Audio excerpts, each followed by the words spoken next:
Bonjour, je suis Jérôme, fondateur du site Idée Golf. Bonjour, je suis Fabien, pro à l'Éco-Golf Ariège-Pyrénées.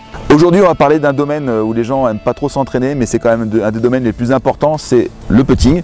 On est sur le green. Et on va parler de dosage parce qu'il y a quelque chose qu'il faut savoir, c'est que la plupart des gens se plaignent d'être trop court ou trop long, mais les études ont montré que la bonne distance sur les putts intermédiaires pour s'arrêter, c'était une trentaine de centimètres après le trou. Et que donc, quand on est trop long d'un mètre, en réalité, on est trop long que de 70. Par contre, quand on est trop court d'un mètre, on est en réalité trop long d'1 mètre 30. Et c'est pour ça qu'aujourd'hui, avec Fabien, on va travailler le dosage. Voilà, on va travailler le dosage, on va travailler donc cette notion de dépasser le trou en fait. Cette notion où si je reste court, la balle elle ne pourra jamais rentrer dans le trou. Et c'est un exercice qu'on va appeler l'exercice des 7 points pour les putts intermédiaires. Et donc on va se retrouver de suite pour voir cet exercice. Cet exercice des 7 points, donc l'installation qu'on va avoir besoin de mettre, on aura besoin de 3 clubs, d'accord, que l'on va positionner donc en rectangle autour du trou et qu'on va positionner donc derrière le trou, d'accord. Commencez par le premier club, c'est-à-dire celui qui va vous donner la limite arrière, qu'on va positionner à peu près un petit peu moins d'une longueur de putter, c'est-à-dire à peu près à 60 cm derrière le trou, qui va nous donner donc le repère de butée de notre putt. Ensuite, nous allons positionner donc 2 clubs autour de ce club arrière, donc qui va nous permettre de faire un rectangle. Alors, les 2 clubs, donc par contre, sont séparés d'une trentaine de centimètres par rapport au trou de chaque côté, donc ce qui nous fait à peu près pareil. On va dire une longueur de 60-70 cm autour du trou. Ce rectangle sera notre cible. L'objectif sera donc d'arriver à mettre les balles dans cette zone. Nous aurons donc des séries de 3 balles. Du moment où j'attaque une série de 3 balles, je suis obligé de la finir. Et donc le résultat est de marquer 7 points. Comment marquons-nous les points? Pour une balle qui finit dans le trou, ça nous fait 2 points. Pour une balle qui finit dans ce rectangle arrière sans toucher les clubs, 1 point.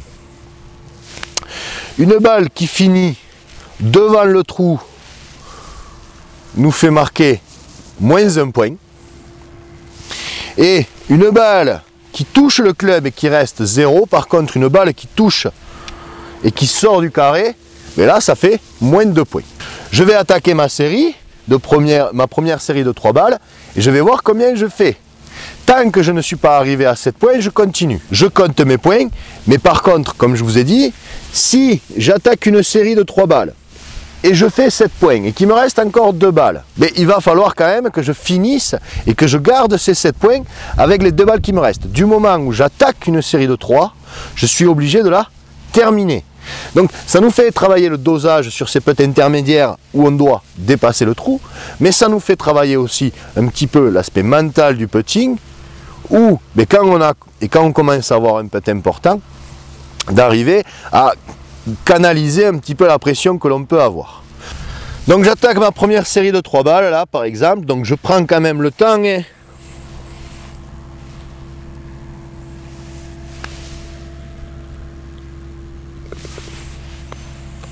donc là, je viens de marquer 2 points, la balle est dans le trou, 2 points.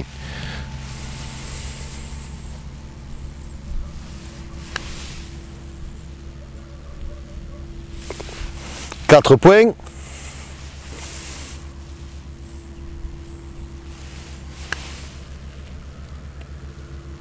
6 points. Donc sur ma première série, je marque 6 points.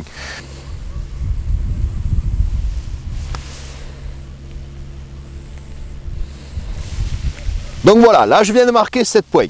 Parfait. Sauf qu'il me reste encore 2 balles.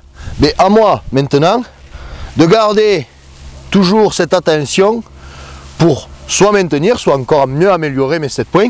Mais comme j'ai dit, j'ai attaqué une série de 3 balles, il me reste encore 2 balles, je suis obligé de la terminer.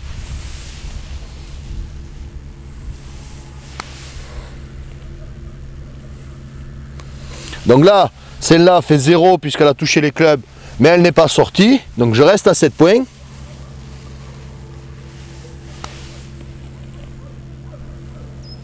Et 2 points supplémentaires, 9 points. Donc ça y est, j'ai réussi mon exercice. J'ai de la chance, je l'ai fait en 2 séries, c'est parfait. Donc l'objectif étant on attaque, on voit combien il nous faut de séries de 3 balles pour faire nos fameux 7 points. Mais si au début il me faut 10, 11 séries, c'est pas grave.